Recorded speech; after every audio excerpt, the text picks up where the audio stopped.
আসসালামু আলাইকুম প্রিয় শিক্ষার্থীরা, এই ভিডিওতে আমরা ক্লাস 9-10 এর বিজ্ঞান বইয়ের 82 এবং 83 পৃষ্ঠার অনুশীলনীর সমাধানগুলো নিয়ে আলোচনা করব।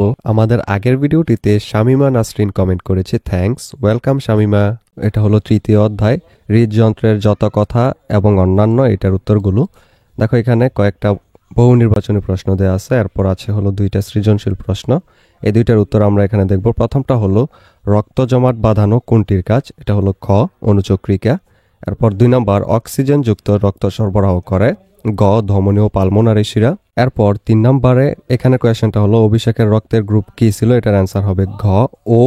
এরপর রক্তরসে কোন গ্যাসীয় পদার্থ নেই? এটা হলো ক্লোরিন, Cl2। এরপর এখানে সৃজনশীল প্রশ্ন, প্রথমটার আনসারটা চলো দেখে নিই।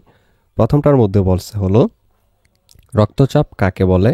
এর অ্যান্সারে আমরা লিখব ধমনীর দেয়ালের উপর রক্তের গতির কারণে যে চাপের সৃষ্টি হয় তাকে রক্তচাপ বলে। এরপর খ হলো সিস্টোলিক রক্তচাপ বলতে কি বোঝায়?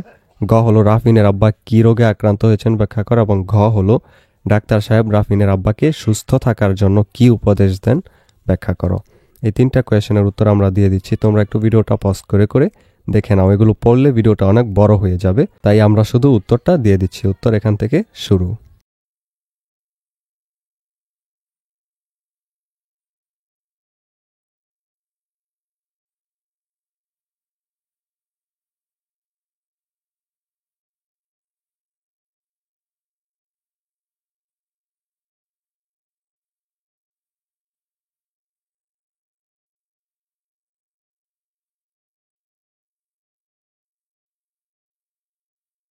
প্রথম প্রশ্নের উত্তর এই পর্যন্তই। এরপর দ্বিতীয় প্রশ্নের মধ্যে এখানে 3টা ছবি দেওয়া আছে। এরপর কয়ের মধ্যে কোয়েশ্চেন করছে রক্ত কাকে বলে? এর অ্যান্সারটা হবে রক্ত হলো একটি লাল রঙের তরল পদার্থ যা আমাদের শরীরের মাধ্যমে প্রবাহিত হয়। এরপর খ হলো কৈশিক জালিকা বলতে কি বোঝায়?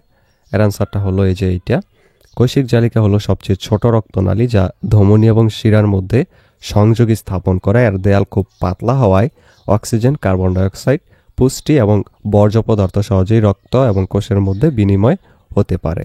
এর পরবর্তীতে গ এবং ঘ নং কোয়েশ্চেন দুইটা হলো মানবদেহে চিত্রের বিচিহ্নিত কোষের ভূমিকা ব্যাখ্যা করো, এবং ঘ হলো চিত্রের এওসি একই যোজক কলায় অবস্থিত হলেও এদের কাজ ভিন্ন, উক্তিটি বিশ্লেষণ করো। এই দুইটা কোয়েশ্চেনের উত্তর আমরা দিয়ে দিচ্ছি, তোমরা একটু ভিডিওটা পজ করে করে দেখে নাও। উত্তর এখান থেকে শুরু।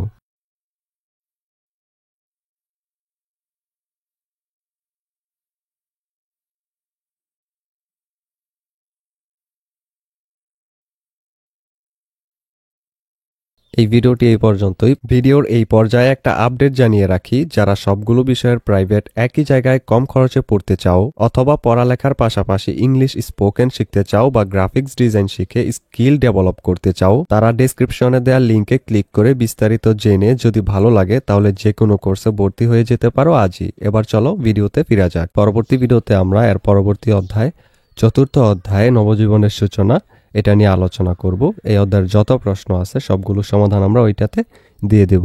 ওই ভিডিওটা পেতে হলে অবশ্যই চ্যানেলটিকে সাবস্ক্রাইব করে রেখো, এবং এই ভিডিওটি ভালো লেগে থাকলে ফ্রেন্ডদেরকে অবশ্যই শেয়ার করে দিও।